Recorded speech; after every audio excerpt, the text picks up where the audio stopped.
3 scary and true horror stories. Have you ever felt that unsettling sensation when looking into the dark? As if, right there on the edge of your vision, something might be watching you. In this video, you'll discover 3 true horror stories.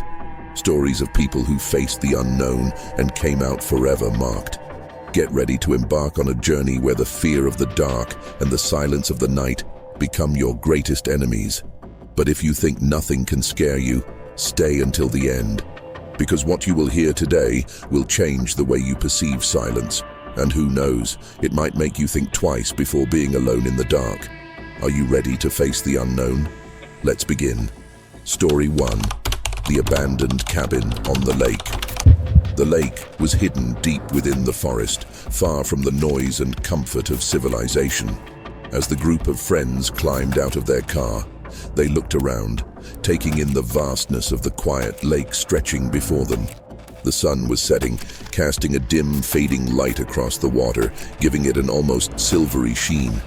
The friends, Alex, Jenna, Liam, and Rachel, had come to escape the routines of their lives, seeking the thrill of a camping adventure. But something about the lake was different from what they had expected. The air was unnaturally still, and a faint mist seemed to cling to the water's edge. The only structure in sight was an old cabin near the shoreline, weathered and partially hidden by overgrown bushes. Jenna squinted at the cabin, a sense of unease settling over her. "Looks like no one's been here for years," she murmured, but her voice betrayed a nervousness that her friends picked up on. "Perfect for a weekend ghost story," Liam joked, trying to lighten the mood. But as they began setting up camp, each of them couldn't shake the uncomfortable feeling that the cabin was watching them, hidden in the shadows, waiting. As the last light faded from the sky, curiosity got the better of them.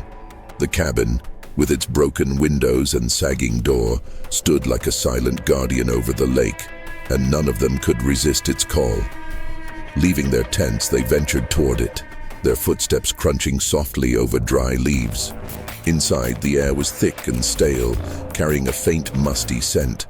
Dust particles floated in the beams of their flashlights as they swept them over what lay inside, a few scattered pieces of worn-out furniture, tattered clothes, and what looked like an old backpack shoved into a corner. But it was the wall that captured their attention. Jenna's flashlight landed on a series of yellowed papers pinned up haphazardly, their edges curling with age. They were letters, each one handwritten and marked with a sense of desperation. As she read, her hand trembled slightly. Each letter warned about a presence that came only after dark, pleading with anyone who read them to leave before it's too late. "These can't be real," Alex whispered, laughing nervously. But a glance at Jenna's pale face told him she wasn't so sure. One of the letters had newer ink, as if someone had returned to add one final note. It read, "The lake watches. It sees everything. If you hear it calling, don't answer." A heavy silence fell over them. The friends exchanged uneasy looks, but before any of them could break the tension, Liam laughed and crumpled the paper, tossing it aside. "Let's get back to camp. This place is just some old junk." Relieved to leave, they headed back. But as they walked away, each of them felt as though something from the cabin was watching them, hiding just out of sight. The first night settled in with an eerie quietness. The forest, usually alive with the sounds of insects and distant animals, seemed to have fallen into a deep, unnatural silence. The group huddled around a small campfire, talking and laughing, but their voices seemed muted, absorbed by the stillness around them. As the night wore on, one by one, they retired to their tents, the fire reduced to faint embers glowing in the dark. Alex was the last to lie down, eyes flicking over to the lake before he closed his tent flap. He tried to shake off the creeping feeling of being watched, telling himself it was just nerves from the cabin earlier. Hours later, a sound stirred him from sleep. It was faint at first, a soft crunch of footsteps over gravel. He held his breath, listening. The footsteps grew louder, nearing his tent, followed by a low, whispering voice. His heart pounded as he strained to hear the words, barely audible but unmistakably calling his name. Terrified, he peeked outside and saw a dark shadow moving near the cabin, vanishing before he could make sense of it. "Did you hear that?" Jenna's whisper startled him. She was peering out of her tent, wide-eyed, clutching her flashlight. Alex nodded, his face pale. The footsteps had stopped, leaving only silence behind, but the unease was now a tangible presence. The two of them shared a look, and neither slept for the rest of the night. The following day, the group tried to shake off the events of the previous night. They blamed the strange noises on the wind, or perhaps even animals, laughing off their fears. But their laughter felt forced, and each of them kept glancing nervously toward the cabin, as if expecting to see someone, or something, standing in its doorway. As evening approached, the unease returned, creeping into their bones. The air grew colder, and an unspoken tension fell over the camp.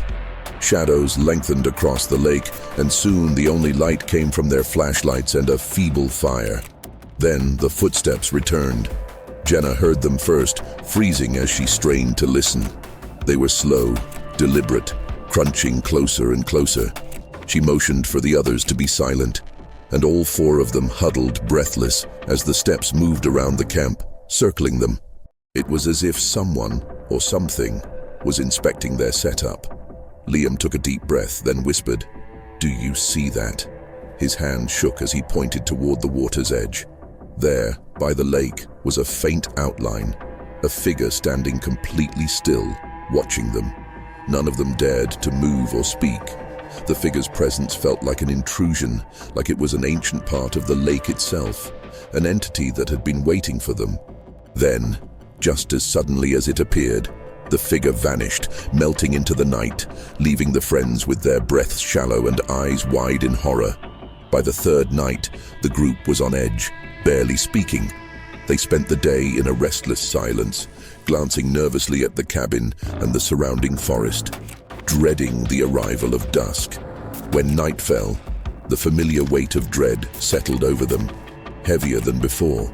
Their fire flickered weakly, as if struggling against the darkness pressing in from all sides. A loud, echoing thud came from the direction of the cabin, snapping them to attention. It sounded as though someone, or something, had slammed the cabin door shut. Heart racing, Alex spoke up, his voice barely above a whisper. "I think we need to see what's inside. Maybe it'll stop if we face it." The others stared at him in horror, but one by one they nodded. Anything felt better than waiting helplessly. Huddled close, they approached the cabin, flashlights shaking in their hands. As they stepped inside, the temperature dropped, and an overpowering sense of foreboding settled over them. The air was thick and suffocating, as though the walls themselves were closing in. On the wall, a new letter had appeared, scrawled in messy, uneven handwriting. "You shouldn't be here. No one leaves without an invitation." A chill ran down Jenna's spine. She backed away, but the cabin door slammed shut, trapping them inside. Their flashlights flickered, plunging them into near darkness. Shadows began to shift along the walls, swirling and closing in, and a heavy, oppressive presence filled the room. Each of them felt it, a cold breath against their necks, as though someone was standing just behind them, watching. Panic set in. Desperate, Liam threw himself at the door, struggling to force it open. The shadows pressed closer, almost suffocating them. With a final burst of strength, Alex managed to yank the door open, and they stumbled out, gasping for air, running toward the safety of their car without looking back. The night swallowed the cabin behind them, and as they sped away, each felt the weight of unseen eyes following them into the dark. As dawn broke, the group fled the haunted lake, the sunlight feeling almost like a blessing after the oppressive darkness of the night. They drove in silence, the weight of their experience settling heavily upon them. The tranquility of the morning felt like a cruel joke, a stark contrast to the terror they had faced. Weeks passed, but the memories lingered like a haunting echo. Back in their daily lives, each of them felt the effects of that night. Shadows flitted at the edges of their vision, whispers filled their dreams, and every rustle in the dark sent their hearts racing. They would glance at each other knowing they shared an unspoken bond, one forged in fear. The cabin and the lake had claimed a piece of them, something they could never reclaim. They could leave the place behind, but the fear had followed them, a dark specter that lurked just out of sight. Some places are never truly abandoned, and the darkness within them can seep into your soul. Jenna would often think, a shiver running down her spine. They had learned that some secrets were better left untouched, and some nights the lake still whispered their names. Story 2. The Whispering House. Anna stood at the threshold of their new home, a sprawling old house nestled at the edge of a dense forest. The air was thick with the scent of damp wood and earth, mingling with the bittersweet ache of loss. It had been 6 months since her husband passed away, and though she hoped this move would signal a fresh start, the shadows of grief clung tightly to her. As they began unpacking boxes, Lucas, her 10-year-old son, explored the dimly lit rooms with wide eyes. He had been unusually quiet since they decided to leave the city, but now he seemed drawn to the house, almost as if it were whispering secrets only he could hear. "Mom," he called, his voice barely above a whisper. "Do you think the house has a story?" Anna smiled weakly, hoping to assuage his fears. "Every house has a story, sweetie. We just need to uncover it." As she moved through the dusty living room, she couldn't shake the feeling that they were not alone. The floors creaked beneath her weight, and the walls felt like they were watching, holding on to memories long forgotten. Later that evening, as the sun dipped below the horizon, casting long shadows across the room, Lucas crept into her bedroom. "Mom," he said, his voice trembling, "I think I heard something." Someone was whispering. Anna tucked him in, trying to soothe his anxiety. But as she turned off the light, a shiver of unease crawled up her spine.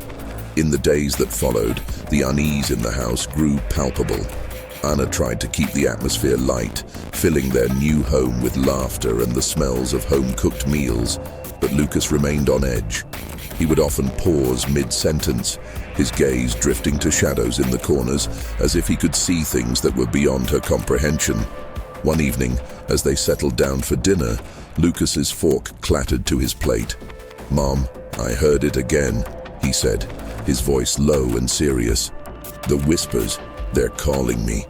Anna exchanged a worried glance with Carlos, who had become increasingly skeptical of Lucas's claims. "It's just the wind, buddy," Carlos reassured him, but Anna could sense the tension building between them. "Let's not focus on scary stories," she said gently, hoping to distract Lucas. Later that night, as Anna lay in bed, she thought she heard soft murmurs drifting through the hallway. It was faint, but persistent, like a distant echo of sorrow. She sat up, straining to listen, but the sound faded as quickly as it came. Just as she was about to dismiss it as her imagination, a shadow flickered in the doorway. It was Lucas, his wide eyes glistening with unshed tears. "Mom, I really think someone is here," he whispered, trembling slightly. "I saw her. She looked sad." Anna's heart raced. "Who did you see, Lucas?" "The woman from my dreams," he replied, his voice barely above a whisper. "She wants to tell me something." Anna swallowed hard, her mind racing. Perhaps the stories of the house's past were more than just tales. Maybe they were warnings. "Let's go back to sleep," she said, trying to sound calm. But as she lay back down, the whispers returned, lingering in the shadows, drawing them deeper into the mystery of the house. The following day, Anna felt an urgency to uncover the truth behind the house's history. She couldn't ignore Lucas's fears, nor could she shake the feeling that the whispers were somehow connected to their new home. With a determined heart, she headed to the local library, hoping to find any records or stories that might shed light on the woman Lucas had seen. The library was a quaint building, filled with the musty scent of old books and an atmosphere that felt both inviting and intimidating. Anna approached the librarian, an elderly woman with kind eyes and a knowing smile. "Can I help you find something?" she asked, her voice soft and encouraging. "Yes," Anna replied, her voice steady but laced with anxiety. I'm looking for information on a house on the outskirts of town. I believe someone was murdered there many years ago." The librarian's expression shifted, a shadow passing over her face. "Ah, the old Miller place," she said slowly. "A tragedy indeed. The woman who lived there, Catherine Miller, was found dead under mysterious circumstances. It shook the whole community." Anna's heart raced as she listened to the librarian recount the details. Catherine was said to have been a gentle soul, beloved by many, but the house had become a site of mourning and speculation after her untimely death. The librarian handed Anna a worn newspaper clipping that described the crime, a chilling reminder of the pain that still lingered within the walls. As Anna read, the hair on the back of her neck stood on end. The whispers, the shadows, and Lucas's visions, they all seemed to point back to Catherine. With each word, she felt a deeper connection to the spirit haunting their home. She had to help, not just for Lucas's sake, but to bring peace to the restless spirit. That night, as a storm brewed outside, the wind howled through the trees, rattling the windows of their home. Anna lay awake, her mind swirling with the information she had uncovered. She had learned about Catherine's tragic end, but the deeper she delved into the past, the more she realized that it wasn't just the house that needed healing. It was the spirit trapped within its walls. Suddenly, a loud clap of thunder jolted Anna from her thoughts. She glanced at Lucas's room, and her heart sank when she noticed his door slightly ajar.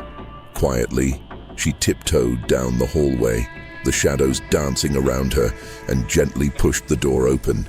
Lucas sat upright in bed, his face pale and stricken with fear. "Mom," he exclaimed, his voice trembling. "I saw her again. She was right here, standing by the window." Anna rushed to his side, pulling him close. "What did she want, Lucas?" she asked, her voice soothing but urgent. She looked sad and kept pointing at something in the room. He whispered, "I think she wants me to help her." Anna's breath caught in her throat. "Help her how?" "I don't know," Lucas replied, his eyes wide with fear. "But I think she's trying to tell me something important." As a gust of wind rattled the window, Anna felt a chill run down her spine. The whispers returned, echoing through the darkness, urging them to uncover the truth and release the spirit from her torment.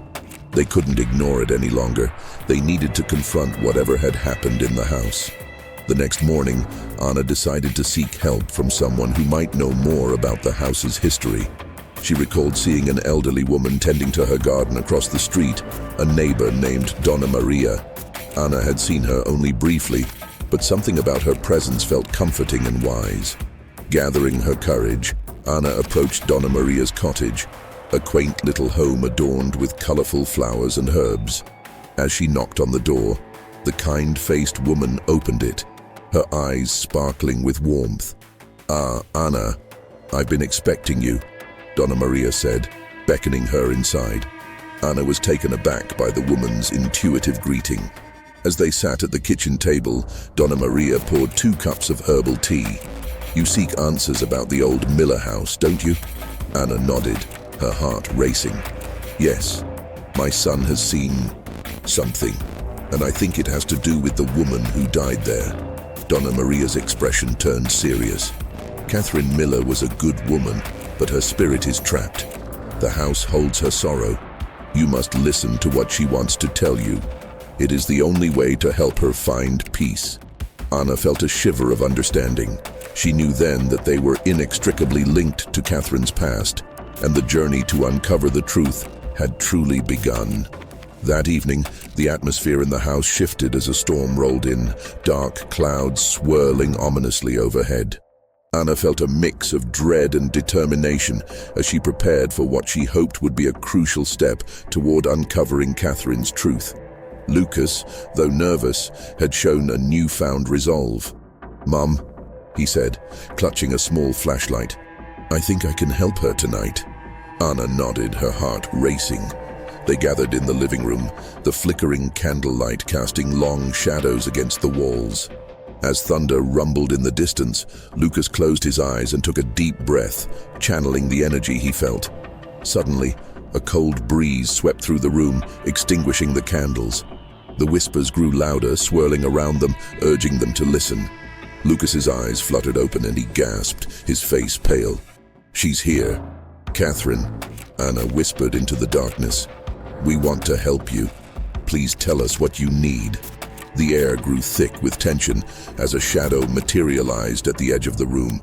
Anna felt a weight settle on her chest as she focused on the figure, trying to channel her compassion and understanding. "We're listening," she urged. "Please, we want to set you free." In that moment, the whispers crescendoed into a haunting wail, and Lucas cried out, "She wants justice." As the wailing subsided, a profound silence enveloped the room, leaving only the sound of the storm outside. Anna's heart raced, filled with a mix of fear and determination. The spirit of Catherine hovered before them, her form flickering in and out like a flame about to extinguish. Lucas's wide eyes reflected a deep sadness that Anna could feel in her bones. "Catherine," Anna spoke softly, her voice steady despite the fear coursing through her. "We understand that you've suffered. We want to help you find peace. What happened to you?" The air grew colder as Catherine's spirit shifted closer, the sadness emanating from her like a heavy fog. Lucas squeezed Anna's hand, and she felt the bond between mother and son strengthen in that moment. Together, they formed a protective circle, ready to face the truth. "Tell us what you need," Anna urged again, feeling the whispers intensify, echoing Catherine's pain. Suddenly, visions flooded Anna's mind, images of the past, the struggle and betrayal that had led to Catherine's tragic end. She saw glimpses of an argument, a shadowy figure, and then the darkness that followed.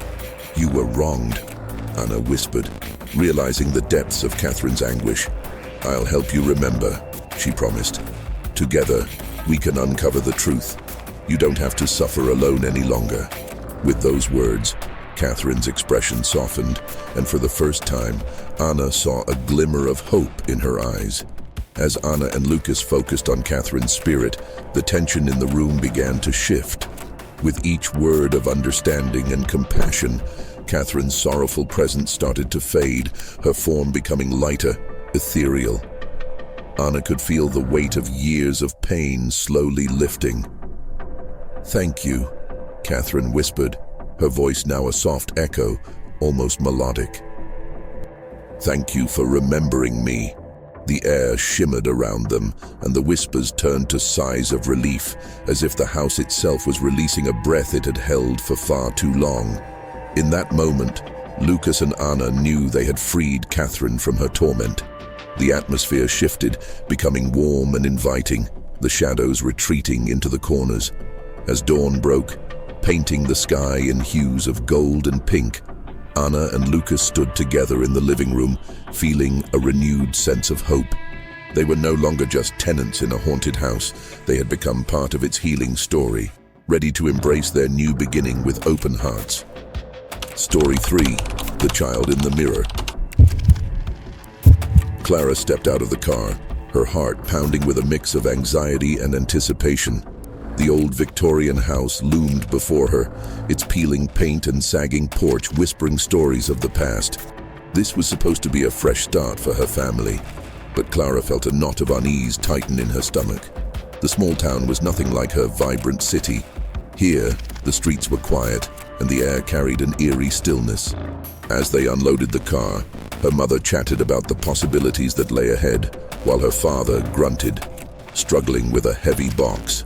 Clara's younger brother, Max, darted around, excitedly exploring their new surroundings, oblivious to Clara's trepidation. She followed him up the creaky steps and into the dimly lit foyer. Dust motes danced in the sunlight, filtering through the grimy windows, and Clara shivered as she took in the dusty remnants of the previous owners. While her parents argued about where to place the furniture, Clara slipped away to explore the rest of the house. She found herself drawn to the attic door, which stood slightly ajar. With a mix of curiosity and apprehension, she climbed the narrow staircase. The attic was cluttered with forgotten relics, a trunk, old photographs, and an ornate, tarnished mirror that caught her eye. Clara approached the mirror, brushing away years of dust with her fingers. Its surface was hazy, yet she felt an inexplicable pull towards it. There was something unsettling about the reflection, as if the glass was holding secrets she couldn't yet comprehend. As she gazed deeper, a chill ran down her spine.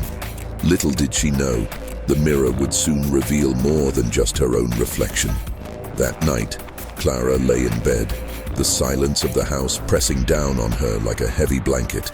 The unfamiliar sounds of creaking wood and distant wind howling through the trees were unsettling. She pulled the covers tighter around her, trying to shake off the unease that had settled in her stomach. The attic and its strange mirror haunted her thoughts, beckoning her to uncover its mysteries. Just as sleep began to claim her, a soft whisper broke through the stillness. Clara jolted awake, heart racing, and listened intently.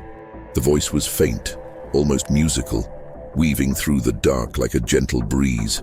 It seemed to come from the direction of the attic. Compelled by curiosity, Clara slipped out of bed and tiptoed through the hallway, each creak of the floorboards echoing her mounting anxiety. As she reached the attic door, she hesitated, a shiver racing down her spine. The whispers grew louder, calling her name, soft, pleading, echoing in her mind. Gathering her courage, Clara pushed the door open. The moonlight spilled into the attic, illuminating the dust motes in the air. She moved toward the mirror, and as she looked into it, her breath caught in her throat. There, standing on the other side, was a girl around her age, her face pale and sorrowful. Clara's heart raced as the girl's lips moved silently, forming words Clara could not hear. For a brief moment, Clara felt an intense connection, as if the girl was reaching out for her help. The girl in the mirror vanished as quickly as she had appeared, leaving Clara breathless and bewildered. She stumbled back, glancing nervously around the attic as if expecting to see the girl emerge from the shadows. The whispers faded, replaced by an oppressive silence that settled heavily over the room. Clara knew she had to uncover the truth about the girl, who she was and why she had come to her. The next morning, Clara decided to visit the local library, hoping to find answers. The library, a quaint brick building with creaking wooden floors, was a treasure trove of forgotten stories. She spent hours sifting through old newspapers and archives, piecing together the history of her new home. It was there she stumbled upon an article dated decades ago, reporting the mysterious disappearance of a young girl named Lucy Hayes. As Clara read, a chill washed over her. The article detailed how Lucy had vanished without a trace, her family left in despair, and whispers of tragedy surrounding the old house. The more Clara learned, the more her connection to the girl in the mirror deepened. She couldn't shake the feeling that Lucy was trying to reach out to her for a reason. With a new sense of purpose, Clara resolved to investigate further, determined to find out what had happened to Lucy and why her spirit was haunting the attic mirror. In the days that followed, Clara found herself consumed by her research.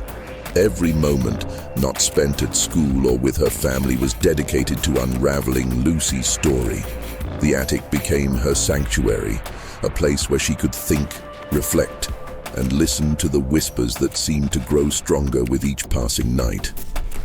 Each time she looked into the mirror, she felt a pull towards the girl, a longing to understand her pain.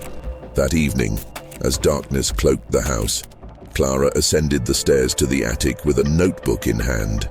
She sat cross-legged on the wooden floor, determined to write down everything she had learned about Lucy. As she scribbled, the air around her shifted and the familiar whispers began to echo softly in her ears. "Help me, please." The voice was fragile, filled with sorrow, and Clara felt her heart ache at the desperation woven into those words. "Lucy?" Clara whispered into the darkness, her voice trembling. "Are you there?" For a moment, silence enveloped the attic.